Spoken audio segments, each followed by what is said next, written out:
Your turbocharged Ford is quietly dying right now, and the worst part is you are probably the one killing it. I am not talking about neglect or skipping oil changes. I am talking about specific habits, things you do every single day without thinking twice, that are destroying your turbocharger from the inside out. I have been working on Ford EcoBoost engines for over 15 years. The 2.7 liter, the 3.5 liter, the 1.5 liter, the 2.3 liter, I have torn them all apart. I see the same damage patterns over and over again. Turbocharger bearing failures, compressor wheel erosion, oil coking so severe it turns the center cartridge into a black sludge tomb, and in almost every case, the damage was 100% preventable. The owner just did not know what they were doing wrong. Turbo replacements on Ford EcoBoost engines run between $1,500 and $4,000 depending on the model. That assumes nothing downstream got damaged when the turbo let go. If it throws bearing material into the intake or the intercooler, you are looking at a full engine rebuild. Today I am going to walk you through the 7 habits that destroy Ford turbos faster than anything else I have seen in my shop. Some of these are going to surprise you because they sound completely normal. Let's get into it. Habit number 7, shutting the engine off immediately after hard driving. This one kills turbos silently and slowly, and almost nobody knows they are doing damage. When you drive your EcoBoost hard, whether that means merging onto the highway, towing up a long grade, or running the engine at high load for an extended period, the turbocharger spins up to speeds between 100,000 to 200,000 revolutions per minute. At those speeds, the center bearing cartridge gets extremely hot. The only thing keeping that bearing alive is a thin film of pressurized engine oil that circulates through the center housing. When you shut the engine off, the oil pump stops instantly. Oil pressure drops to 0. But the turbocharger does not stop spinning instantly. It keeps spinning on momentum for several seconds after the engine dies. During those seconds, the bearing is spinning at tens of thousands of revolutions per minute with no oil film protecting the shaft. The residual heat from the exhaust housing bakes the last oil that was in the center cartridge. This creates a hard carbon deposit called coking. Over time, these deposits restrict the oil passages, starving the bearing of lubrication until it fails. The fix is simple. After any kind of hard driving, let the engine idle for 2 to 3 minutes before shutting it off. You do not need a fancy turbo timer, although those work fine too. Just let it sit and idle. This gives the turbo time to spin down while the oil pump is still circulating fresh oil through the center housing, carrying heat away and preventing coking. Make this a habit every single time you push your Ford hard, and your turbo will last dramatically longer. Habit number 6, cold starts followed by immediate hard acceleration. This is the morning killer.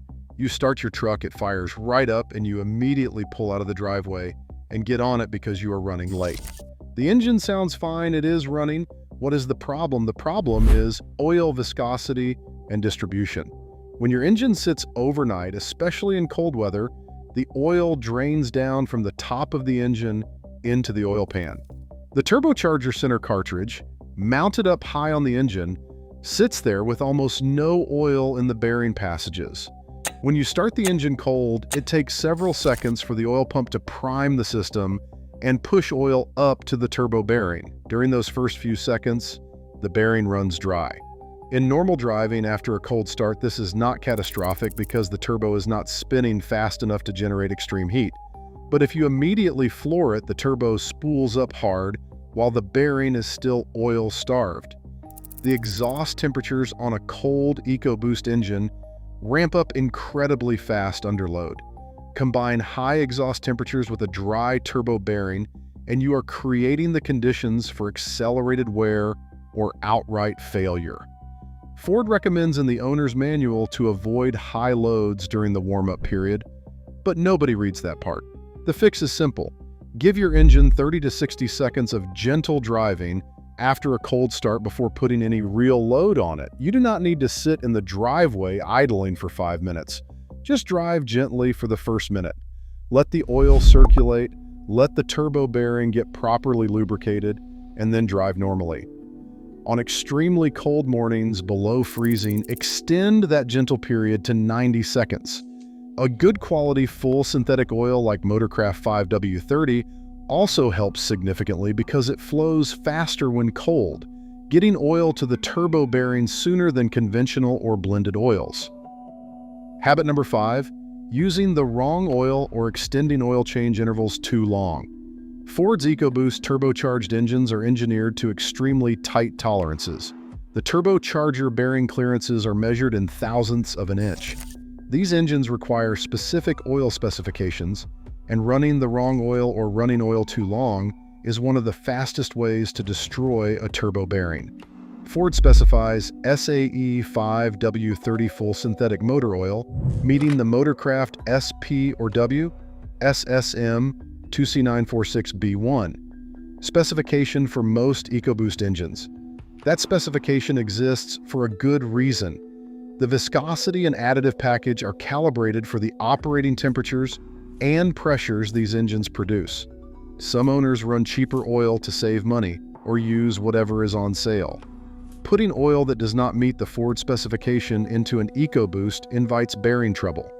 The wrong additive package cannot handle the heat cycles that a turbocharged engine produces, leading to oil breakdown between changes.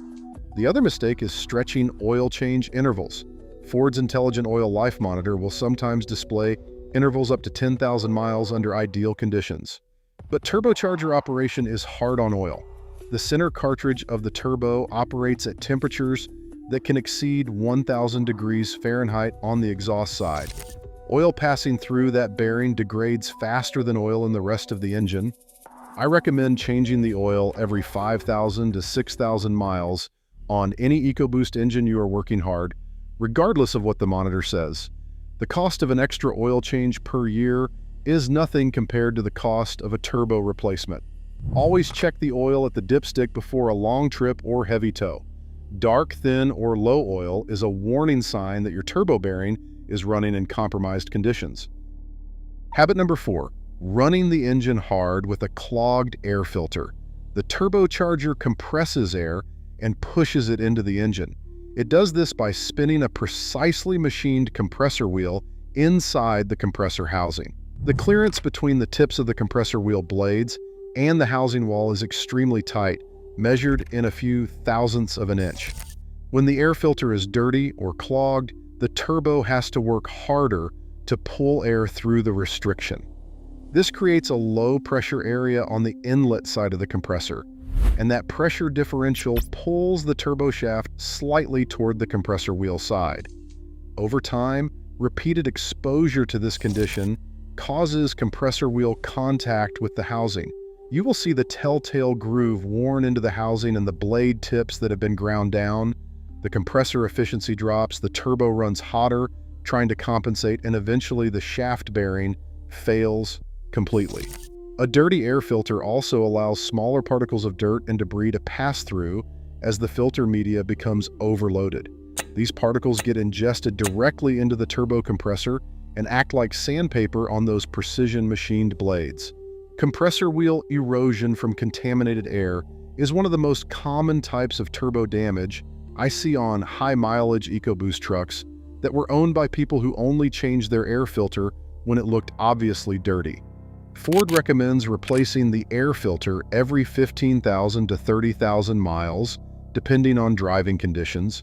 But if you drive on dirt roads, unpaved surfaces, or in dusty environments, that interval should be cut in half. When you pull your air filter out, hold it up to light. If you cannot see light passing through the filter media clearly, it is done. Replace it. Air filters cost $20 to $40. A turbocharger costs $1,500 to $4,000. The math here is not complicated. Habit number 3, ignoring boost leaks and hose conditions. The EcoBoost system runs pressurized charged air through a network of silicone hoses, couplers, clamps, and an intercooler between the turbo and the engine. Every single connection in that system is a potential leak point. Boost leaks are one of the most overlooked causes of turbocharger stress on Ford engines. When a hose or coupler develops even a small leak, the engine management system tries to compensate by requesting more boost pressure. The turbocharger responds by spinning faster and building more pressure to overcome the loss. But if the leak is at a point where the engine cannot get accurate pressure feedback, the system can command boost levels that push the turbo beyond its designed operating range. I have seen turbochargers on EcoBoost F-150s spinning themselves to death trying to make up for a $15 cracked intercooler outlet hose. Boost leaks also allow unmetered air into the intake tract, which throws off the air-fuel ratio and causes the engine to run lean under boost. Lean conditions at high load create extreme heat in the combustion chamber and put enormous thermal stress on the turbocharger's hot side components. The most common leak points on Ford EcoBoost engines are the intercooler inlet and outlet couplers, which are usually secured with simple clamps that loosen over time. On the 3.5 EcoBoost especially, the lower intercooler hose is notorious for cracking. Intercooler inlet and outlet couplers are common failure points.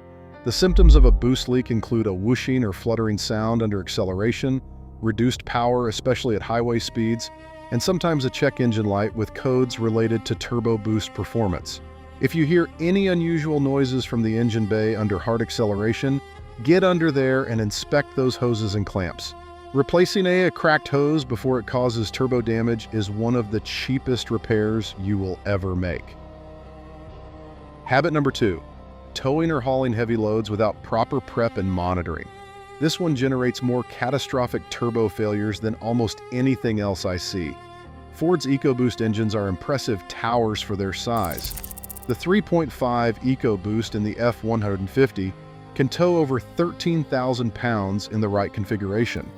But the capability exists only when the engine and cooling systems are operating within their designed parameters.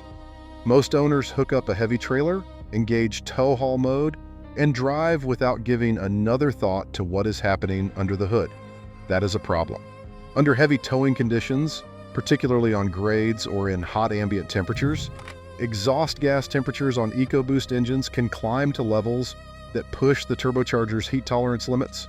The turbine wheel on the hot side of the turbo is spinning in exhaust gases that can exceed 1,700 degrees Fahrenheit during sustained high-load operation. At those temperatures, the center bearing oil can flash vaporize if the oil passages have any restriction from previous coking. The result can be a spun bearing or a cracked turbine housing, and that is a full turbo replacement. The other issue with heavy towing is coolant temperature. If your coolant temperature gauge is climbing toward the red, the turbocharger is experiencing heat stress that its bearing was not designed to handle continuously. I have seen owners push through that rising temperature gauge because they are almost to the top of the hill, and they arrive at the summit with a seized turbo. The fix requires changing your habits when towing. If you notice coolant temperature climbing above the normal operating range, pull over and let the engine idle for 5 minutes before shutting it off. Never shut a hot engine off immediately after a heavy tow. That is the same turbo coking problem we talked about earlier, but accelerated by the extreme temperatures involved. Check your coolant level before any long tow. A low coolant level under towing conditions can cause temperature spikes that the turbo cannot survive.